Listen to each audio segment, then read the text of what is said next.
And regulations, रीति और रिवाज।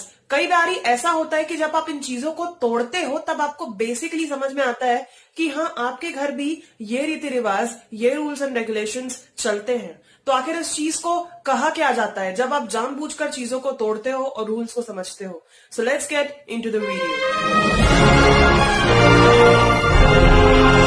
Hey guys, what's up? Welcome back to my channel Pages. My name is Sakshi and today we are going to discuss about ethnomethodology. So basically ethnomethodology क्या होता है, आज हम उसको थोड़े से डिटेल में पढ़ेंगे क्योंकि एक इम्पोर्टेंट चैप्टर है। चाहे आप मॉडर्न सोशियोलॉजिकल थिंकर्स पढ़ो चाहे क्लासिकल पढ़ो, तो वैसे तो ये मॉडर्न में आता है।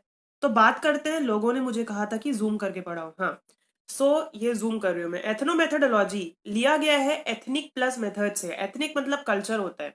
बेसिकली इसका अगर आप सीधा साधा मतलब देखोगे तो ये होता है कि जब आप डेलिबरेटली जानबूझकर जो रीति रिवाज होते हैं, सोशल नॉर्म्स होते हैं, उनको समझने के लिए जब आप तोड़ते हो उन चीजों को, दैट इज नोन एज एथनोमेथोडोलॉजी।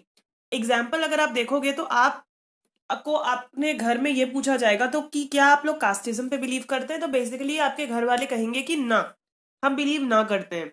लेकिन अगर आप ऐसा करने लग जाओ कि अचानक से आप बहुत चुप रहने लग जाओ अपने घर में और उसके बाद अचानक से आप उनसे बात ही नहीं कर रहे हो और आपसे जब बार बार आके पूछा जा रहा है तो आप सिर्फ एक ही जवाब दे रहे हो कि कुछ नहीं हुआ है, और लास्ट में जब आप जाके बोलोगे अपने घर वाले को कि मुझे किसी से शादी करनी है और वो किसी और कास्ट से है, क्या कर रहे हो आप? डेलिबरेटली चीजों को तोड़ रहे हो। आपको रियल में ऐसा नहीं करना है, आप जानबूझकर ऐसा बस बोल रहे हो।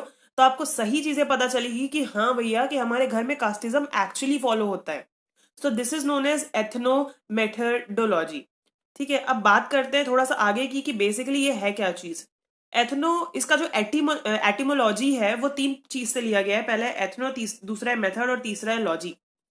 तो एथनो मीन्स कोई भी कम्युनिटी, और उसके बाद किस तरीके के मेथड आप यूज करते हो डेली लाइफ में उन लोगों के कल्चर को समझने के लिए, that is method. And logy is the systematic study, क्योंकि आप आए बाय कुछ भी नहीं कर रहे हो, आप बेसिकली प्रॉपर स्टडी कर रहे हो rules and regulation, social norms, रीति रिवाज को समझने के लिए।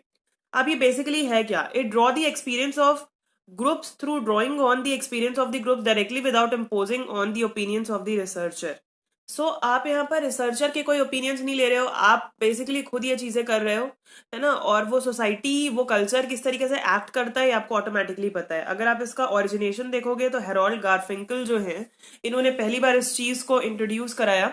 ये एक सोशल पैराडिग्म है जो कि सोशल वर्ल्ड को समझने के लिए किस तरीके से रूल्स एंड रेगुलेशंस जो हैं ये किसी भी इंडिविजुअल कंस्ट्रक्ट करता है, रिकंस्ट्रक्ट करता है in their thought process and action. ये था मेनली बेसिकली कि एथनोमेथोडोलॉजी क्या है। अगर बात करें कि हिस्ट्री की इसकी, तो पहली बार आपका जो यूनाइटेड स्टेट्स है 1960 में, वहां पर हेरोल्ड गारफिंकल ने इस टर्म को पहली बार कॉइन किया था। तो मे भी हो सकता है कि एग्जामिनेशन में पूछ लिया जाए किसे कौन कॉइन किया था, तो आप नाम लोगे हेरोल्ड गारफिंकल का। उसके बाद में क्या हुआ कि उन्होंने एथनोमेथोडोलॉजी की स्कूल खोल ली। It lies in Europe and based on the work of Edmund, उनका नाम है basically Edmund Husserl and Alfred sues.